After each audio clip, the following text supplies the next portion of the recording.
Luego de haber realizado la revisión de varios tipos de escritos científicos, hoy nos dedicaremos al artículo científico como la estrella del programa, ya que este tipo de publicación es la que irá a presentarse en una revista indexada para dar a conocer los hallazgos de una investigación científica. Como bien lo decíamos, el artículo original nace y tiene su origen en una investigación científica o en un proyecto de desarrollo.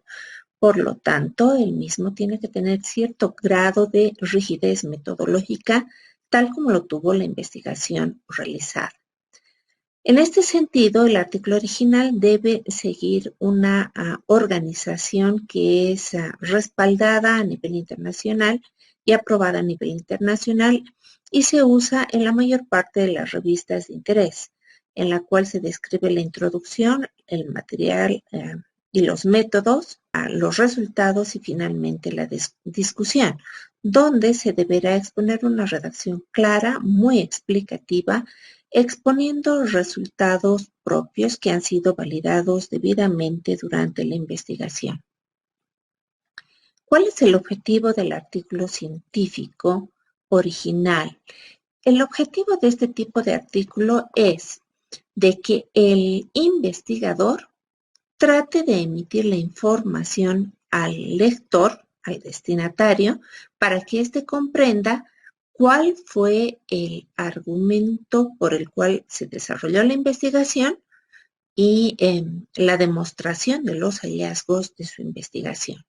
En este sentido, el escritor deberá explicar con mucho detalle el o los métodos aplicados durante el proceso investigativo, si fuese necesario el uso de las fórmulas estadísticas o fórmulas matemáticas utilizadas durante la investigación, además del respaldo muestral con el cual realizó su estudio investigativo. Por supuesto, no se debe dejar de lado todo el análisis teórico previo que generó el respaldo de la pregunta investigativa y o el desarrollo de la hipótesis y objetivos, así como la revisión bibliográfica correspondiente que plantea el origen de la investigación. Debemos en este tipo de artículos respetar un estilo descriptivo de argumento y además un estilo de escritura. Este estilo depende del tipo de destinatario que tengamos y el público objetivo al cual pretendemos dirigirnos. La intención de la investigación es demostrar hallazgos nuevos o bien contrastar los resultados con otras investigaciones. Todo este detalle permitirá al destinatario interpretar, analizar y generar conceptos o ideas nuevas que le ayudarán a plantear nuevas ideas investigativas. No olvidemos que la información publicada dependerá del tipo de revista, el lenguaje en el cual se expresará nuestro documento dependerá también del grado de especialización de la revista y del público objetivo y también del tipo de investigación a realizar.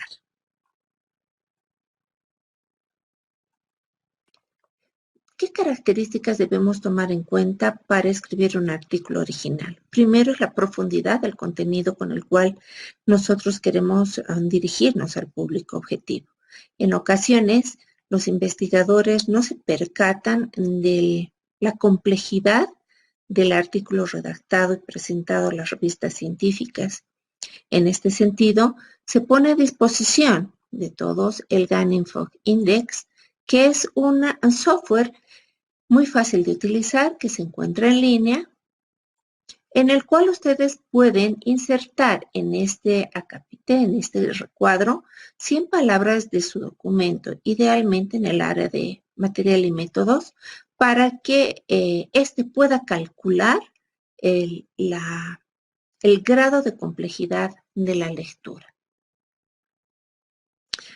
La tipología del texto se refiere también al índice de legibilidad de un artículo, que es ya calculado por el Ganning-Fogg Index, el cual nos va a calcular la longitud de las frases, el número de palabras complejas, etc.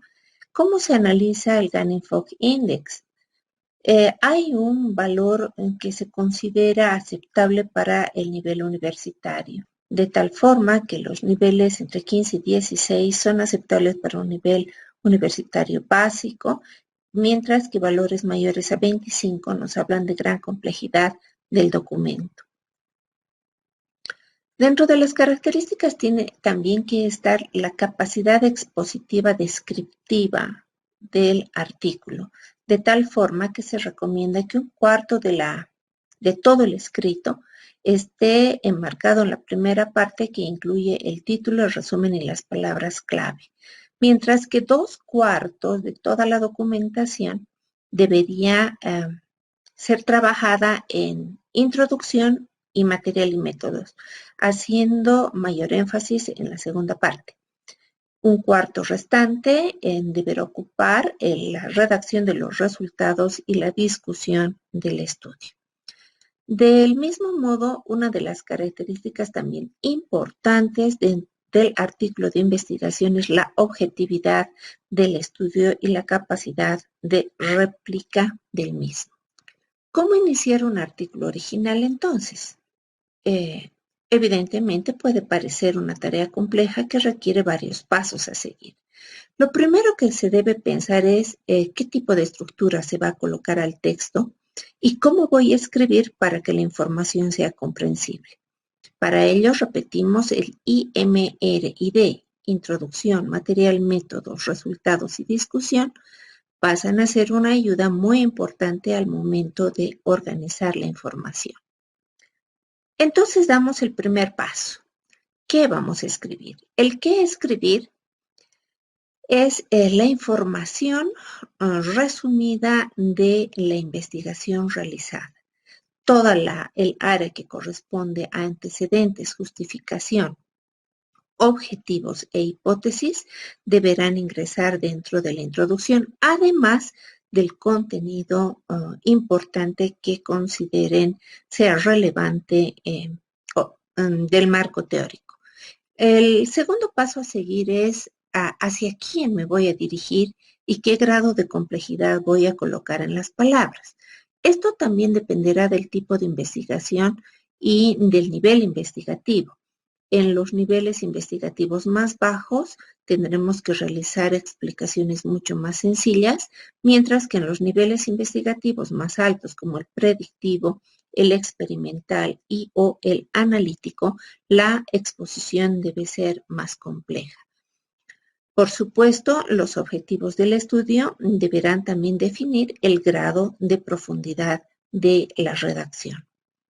El tercer paso es organizar la estructura. En esta área debemos seleccionar qué elementos de los resultados y de la metodología van a ser insertos y en qué orden los voy a colocar. No todos los resultados son expuestos, sino más bien aquellos que son los más llamativos.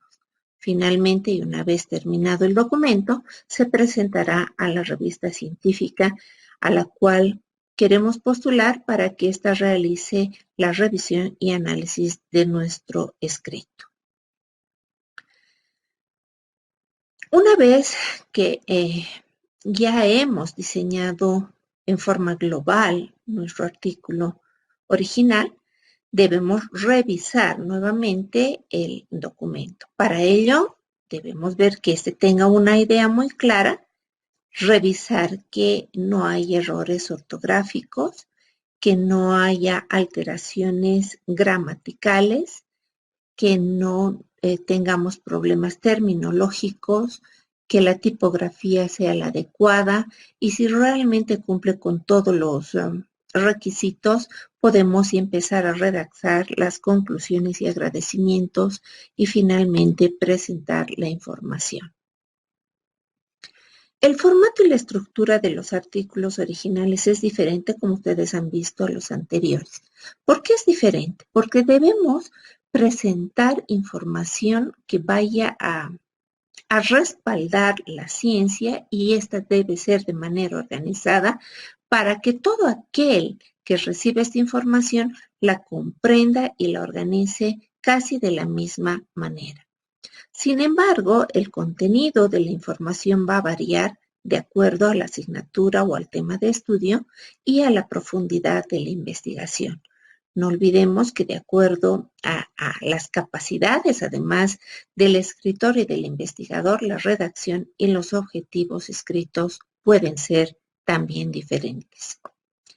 La estructura de todo el artículo de investigación o artículo original es muy particular. Se dice que tiene una forma de reloj de arena, en la cual la introducción describe todos los aspectos de lo general a lo particular.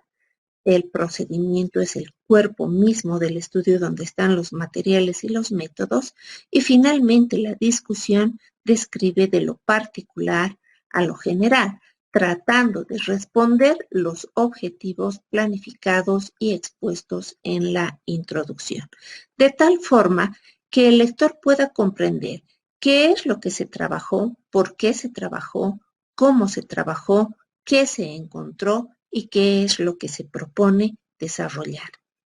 Esta pirámide de contenidos realizada por Swells es la utilizada actualmente y no ha cambiado dentro de su concepción. Esta misma pirámide nos permite delimitar con claridad el campo de estudio y la descripción particular del mismo para iniciar un nuevo campo de estudio a partir de los hallazgos presentados en el documento.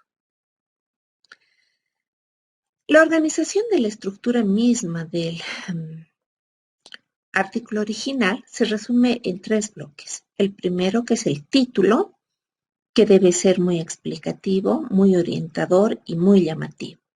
El segundo bloque, donde se encuentra el resumen, que no es nada más que un IMRID abreviado, generalmente en un número de palabras que oscila entre 250 a 300, pero que está regido por las revistas a las cuales se va a presentar la información.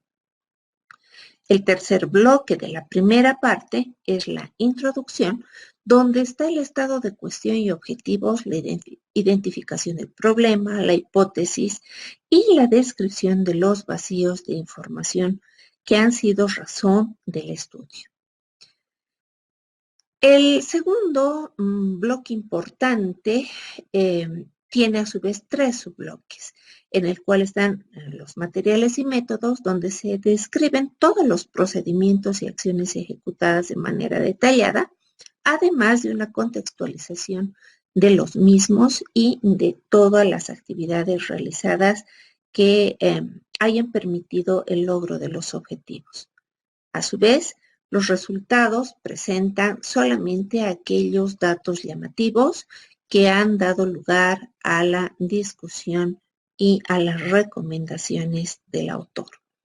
Finalmente, la discusión, que lo que hace es comparar hallazgos, genera comparaciones entre aquellos estudios presentados por autores reportados en la bibliografía o los hallazgos encontrados por el autor, o finalmente hallazgos nuevos, además de vacíos de información encontrados que den origen a nuevos estudios.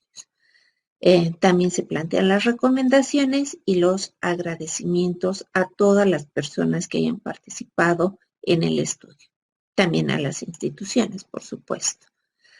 Cada sección ya mencionada responde, como ustedes se habrán percatado, a una pregunta. La introducción responde a cuál es el problema que ha identificado el investigador dentro de la revisión bibliográfica, los antecedentes que han dado lugar a la pregunta de investigación. En la metodología o material y métodos es el qué hicieron para encontrar la respuesta, cómo se logró obtener la respuesta a la pregunta de investigación. En los resultados se expone los hallazgos de todas estas intervenciones respaldados estadísticamente o respaldados a través de metodologías específicas a cada especialidad. Y finalmente la discusión es el qué significan los resultados que se están presentando. El escritor debe organizar esta información seleccionando los datos que se pondrán en cada uno de estos acápites. Iniciemos con el título. El título, como ya se había mencionado, debe ser llamativo, sencillo e impactante. No olvidemos que el título es la puerta de entrada del artículo y debe llamar la atención al lector apenas lo haya visto. El lector debe poder identificar la línea de investigación y, por supuesto, las variables que han sido utilizadas en el estudio si es que fuese necesario.